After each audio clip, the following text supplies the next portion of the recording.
And good afternoon, morning, evening, whenever you're tuning in. My name's Jesse Moss, and I'm the host of the Weekly Bark. And today we are going to talk to my stepdaughter, who has made the transition from going to physical school to homeschool through the pandemic, back to physical school, and then had opted to go back onto a homeschool process. So, hey, Addison, welcome to the show. How you doing? Good. How are you guys doing? We're doing great. Hey, so anyway, I just wanted to reach out and talk to you and see, how explain a little bit about your scenario. What made you decide to go from being in physical school back onto homeschool? Honestly, it was more that I needed a change. I don't know if it was more about my surroundings or if it was more for my mentality, Mm-hmm. So either way, I'm feeling a lot better and I'm liking it. That's awesome. A lot of people have had to deal with social and emotional well-being over the course of the pandemic. The pandemic has really taken a large toll on a lot of people, adults, children, across the board. And so what were some of the ways that you've noticed that your mental health changed over the course of COVID? Well, for one thing, I'm not in a classroom anymore, so I don't have to deal with other people and thinking, kind of wondering am I going to do something today? Am I going to mess up? Am I going to screw up? Is everybody going to look at me? Am I going to be being weird? Did you find that it felt like you were more socially awkward when you came back to school after being on distance learning? It was, yes, because when the pandemic happened and all the quarantine, I think a lot of people had a time to self-reflect. And that did a lot on people. So everybody's just kind of different. Their personality has changed. Their whole entire outlook on the whole world has changed, especially because of the pandemic. Mm-hmm. Absolutely. And I know as an adult and in my world as a teacher, it's been true for us as well. It's been a tough place for teachers as well to come back. Mm-hmm. And then the fear factor, because then, with young people, even during the height of the pandemic, most young people weren't all, as far as I could tell, weren't all that afraid of COVID. But a lot of teachers really, really were. Well, I think, for the kids, they don't really think that it's real. It's kind of hard to grasp for that. I mean, that's just for me, but for parents, they know the stuff's real. They've been through some, crazy stuff, and we're just beginning to be in this world. So it's kind of hard to believe. Kind of sounds like something out of a dystopian novel or movie or something. That's a great point. I didn't even think about it in terms of that. It's the reality of the situation in a juvenile mindset being that, it's for those people over there. And I remember as a kid, I was like that. It's bulletproof, right? Yeah. I'm going to go hit that jump on my mountain bike or my motorcycle, because we rode dirt bikes as kids. And nothing bad is going to happen to me. That might happen to that other person over there, but not me. It's not really. And until you start to see those effects kind of firsthand, that stuff can be kind of at an arm's length or even not even real. Good point. Yeah. What's one of the benefits you found of being homeschooled? Being homeschooled, I have a lot of free time, and it's kind of nice because I'm not, hammered down with homework and stuff in classes. I have great time management now that I know what I have to do, and I get to figure out what hour I want to do it, what time. It's better to schedule. Awesome. And what if you were to say, what's one thing that you missed about being in physical school? One thing that I miss about being in physical school are probably the socialization. Mm-hmm. Probably not with the, mean kids, but I do appreciate some of the kind kids because that's the kind of stuff that keeps you happy in life, talking to other people, kind of talking about the stuff that you like. You just kind of feel like you belong there, and it's kind of nice. But when you're at home, you don't really have many people to talk to. Mm-hmm. So it's either that you, kind of spiral off, or you get closer to your loved ones that are in that home. And that's kind of my case. That's awesome. Yeah, I was talking in my last podcast, I talked a lot about what the importance of friendships in our lives.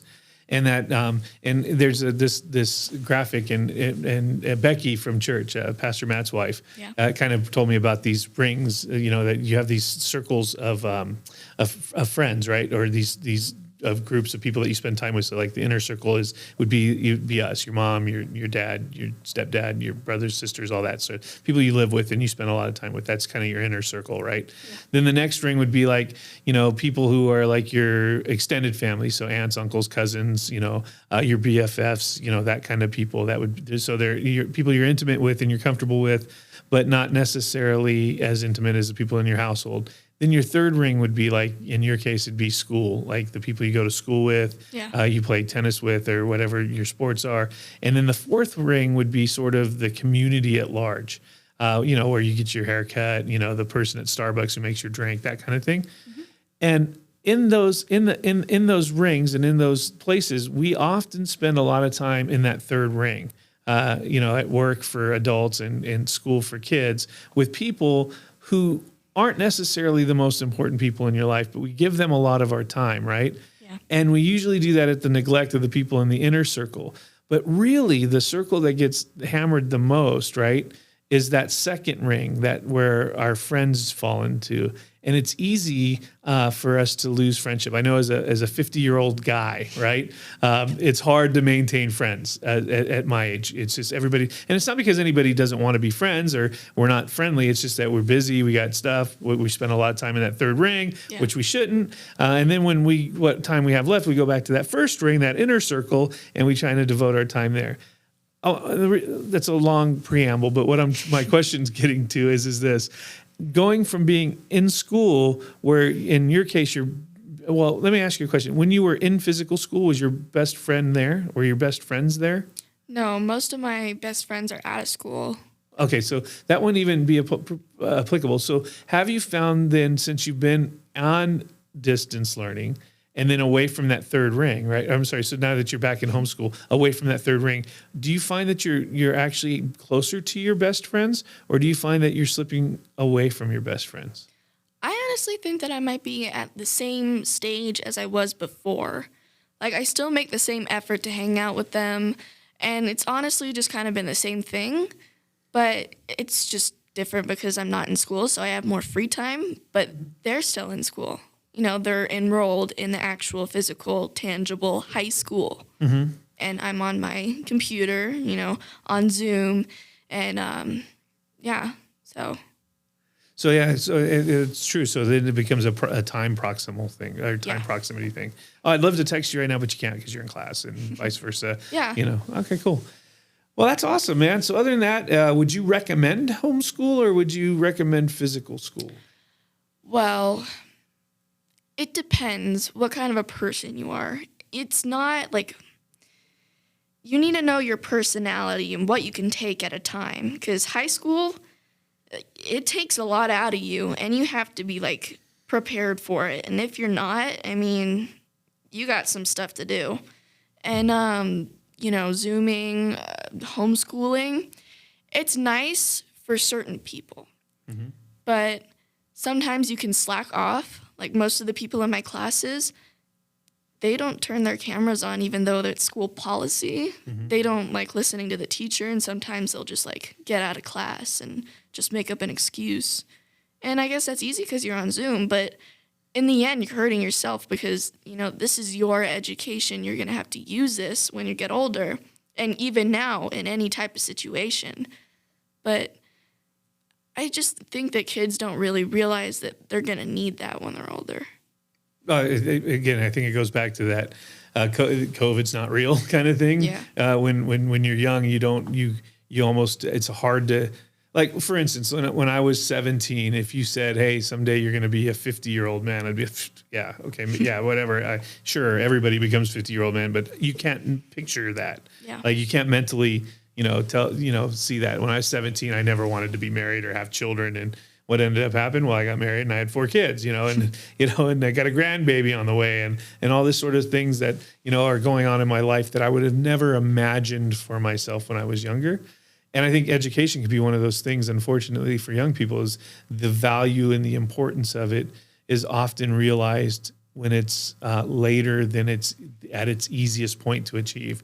And what I mean by that is that it would suck to wake up at 35 and go, man, I wish I'd gone to college in my 20s. Yeah. But now I'm so ingrained in like work and bills and things, and and family, I just can't now. And so I think that's one of the reasons why parents are kind of overly zealous when it comes to their kids in college. It's like, you got to go to college. And it's coming from a place like, I wanted to go to college when I was your age. And if I could, or I wish I'd gone to college when I was your age. And if I could go back and do it all over again, I would have done it so much differently. And the reality is that's just not true. I think for some of the kids is that they're afraid to think of the future. They get scared. They don't want to think about it because it's the fear of the unknown. You don't know what's going to happen, like tomorrow, the next day, any like years from now, you could be somewhere completely different and you could be somebody completely like new. You could become, like a doctor. And in the beginning, you wanted to be a professional skateboarder or something. Right. Sure. No, I think that's the beauty of life.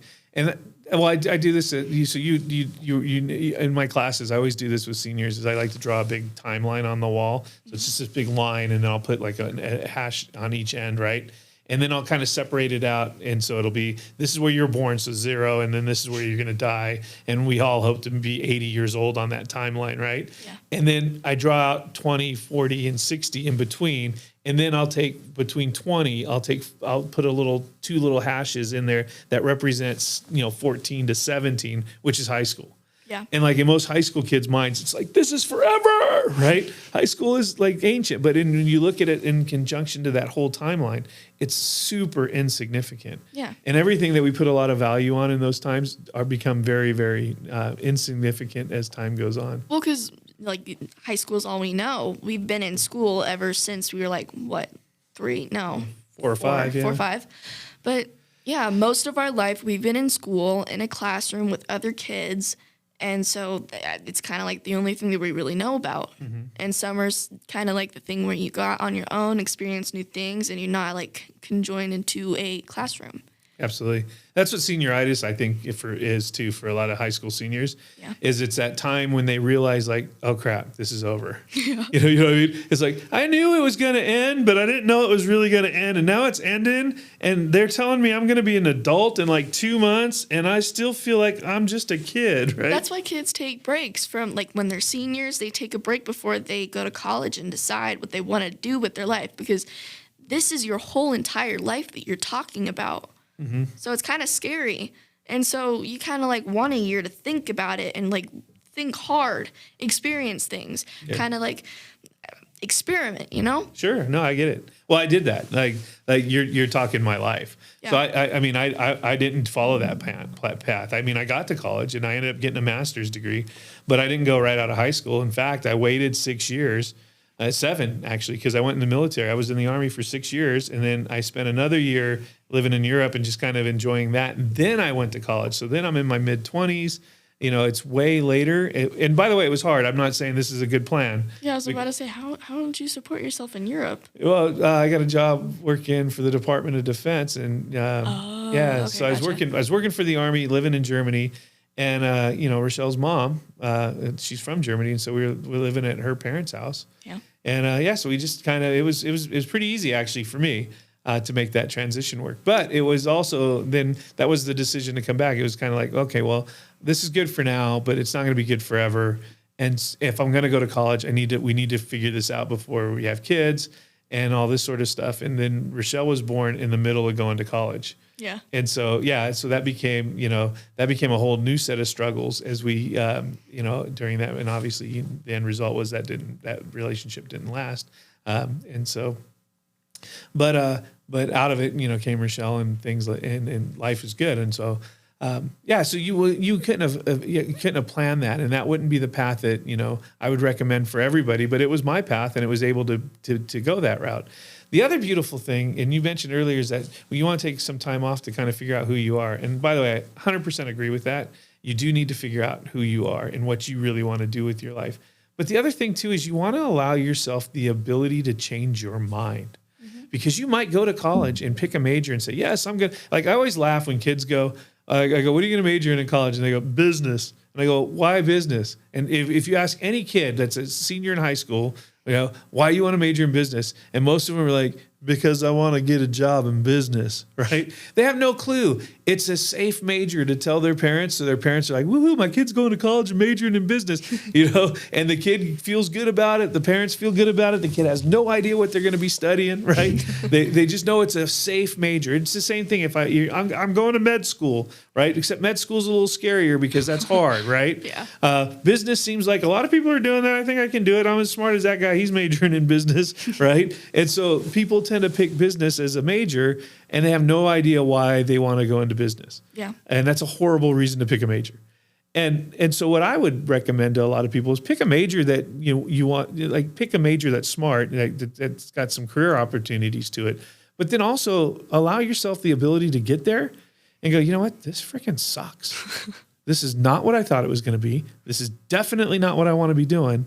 And I'm going to go do something different.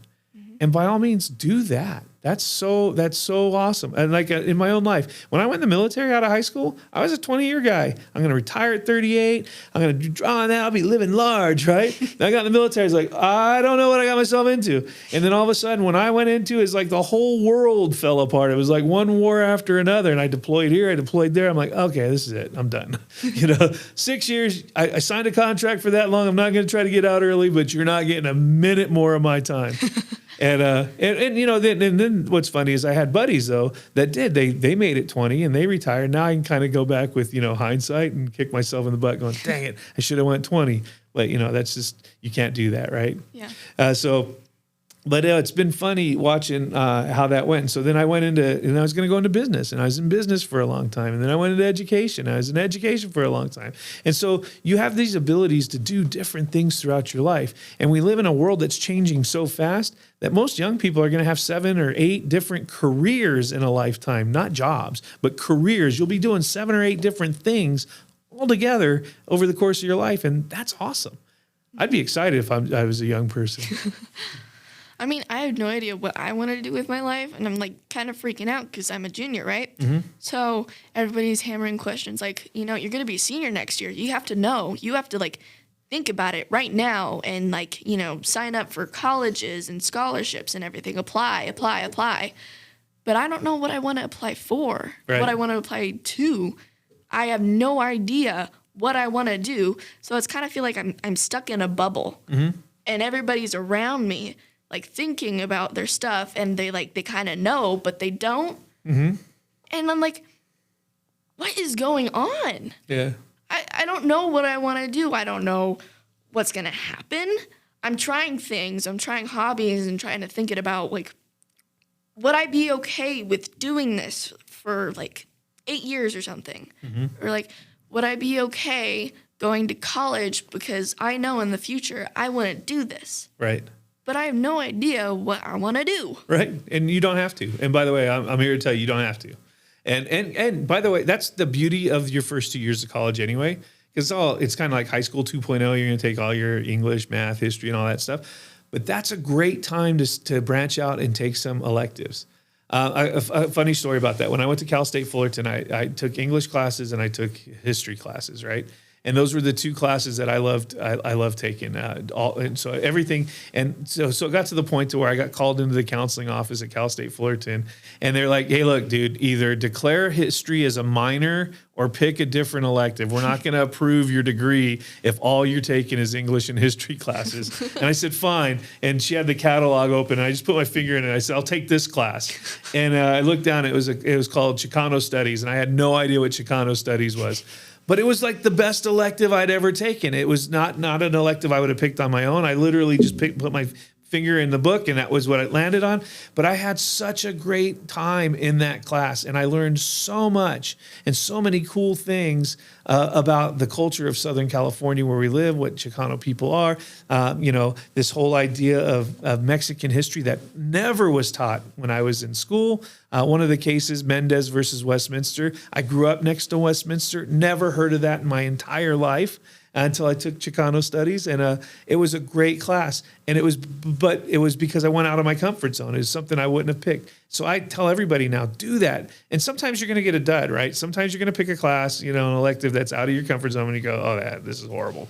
And then, but then right? But you might also get one like when I took that class, and it was like one of the greatest classes. Matter of fact, it's one of the classes I talk most about of all the classes I took in college, in my entire, collegiate experience, because it was so rewarding and eye-opening, and what a learning experience that class was for me at that time. And so, yeah, I recommend, dude, take all bizarre electives. Take things you don't even think you're going to like. Go take a welding class, or I don't know, something out of the blue. Take a painting class. Take whatever. Find something interesting. Take a weird psychology class or sociology, or, explore, find out what different, options are out there. Try coding. See if you like coding, and maybe you don't. I see the different look on your face. We can see that might not be it, but you never know until you give it a go, and give it a go. And if it sucks, then by all means, you're not hurting anybody's feelings by saying, that's just not my cup of tea, right? That's why there's all kinds of different brands of tea.